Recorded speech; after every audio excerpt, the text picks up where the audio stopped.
What if I told you that the misery many experience in old age isn't a sentence handed down by fate, but a self-inflicted wound? I've seen it time and time again. People reach their later years not with peace, but with a quiet desperation. They've built their lives, but now they are dismantling their spirits, piece by piece, through 9 devastating habits. If you recognize yourself in even a few of these, you are actively paving a road to regret. And the 9th habit, it's the one that poisons all the others. The first chain you forge is the prison of past grievances. I meet so many older people who are curators of their own personal museum of pain. Every room is dedicated to a different hurt: the business partner who betrayed them, the child who didn't listen, the opportunity life stole. They live in this museum, polishing the exhibits daily with their thoughts.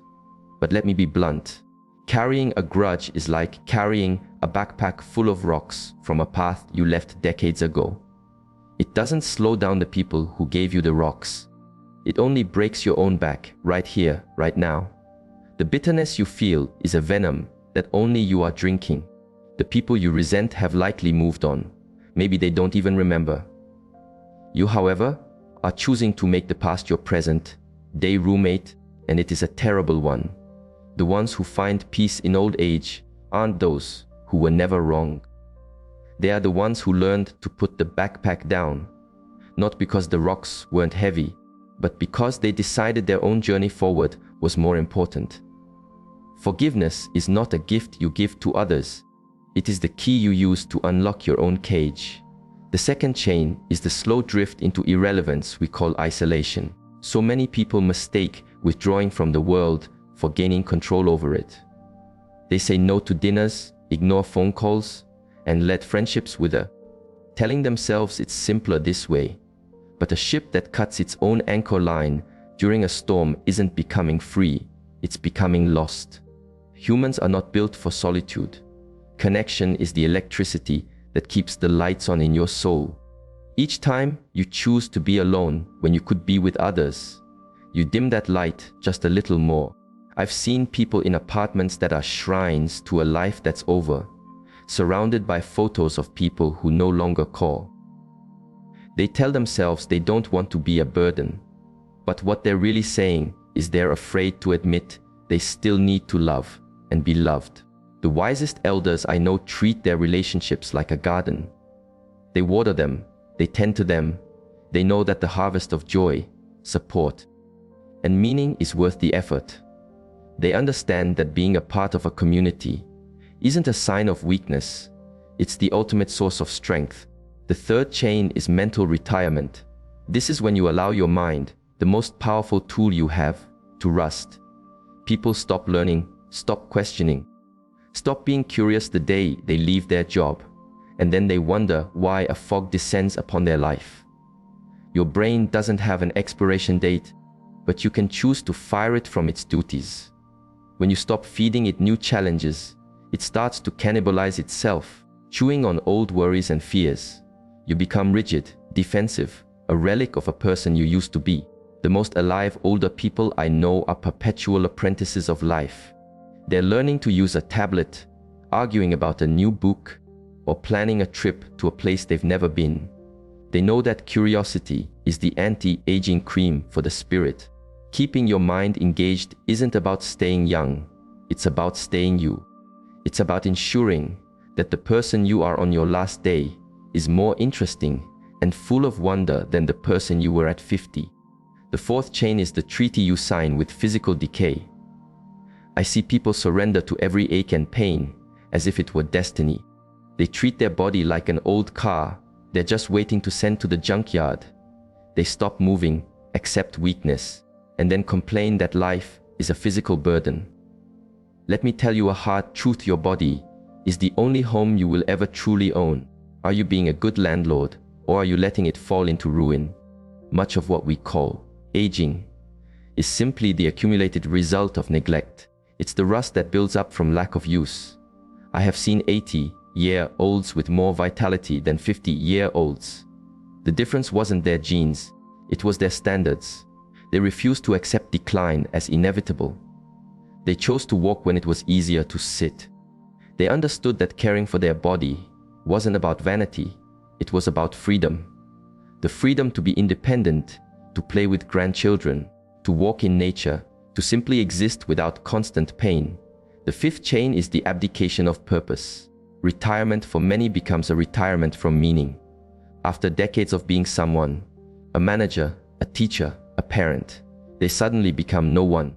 They tell themselves they've earned a rest, but what they find is not peace, but a void. We are not designed to be idle. We are designed to contribute. A life without purpose is like a song without a melody. It's just noise. I have seen titans of industry and pillars of communities wither into depressed shells months after retiring. They thought they wanted freedom from work, but they found themselves in a prison of uselessness. The elders who flourish are those who see retirement not as an end, but as a transition. Their purpose shifts. They mentor, they volunteer, they create, they become the wise elder of their family. They understand that purpose isn't a job title. It's the reason you get out of bed. It's the feeling that your presence on this earth still matters. The sixth chain is spiritual poverty. As you get older, the music of life changes.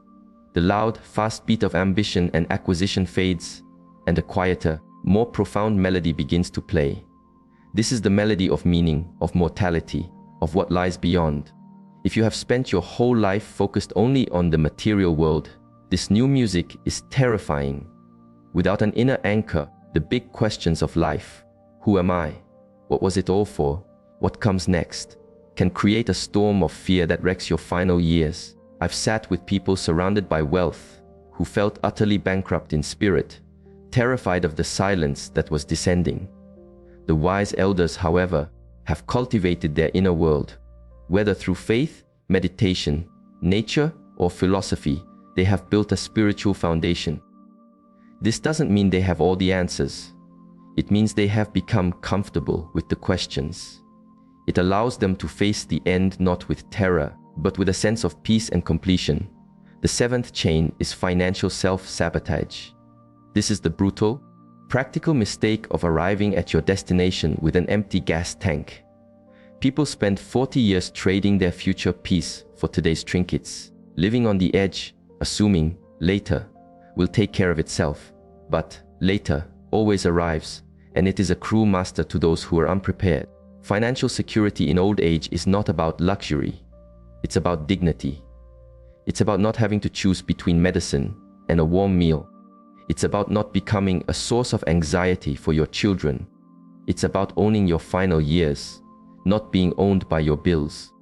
The elders who navigate their later years with grace almost universally made a simple choice decades earlier.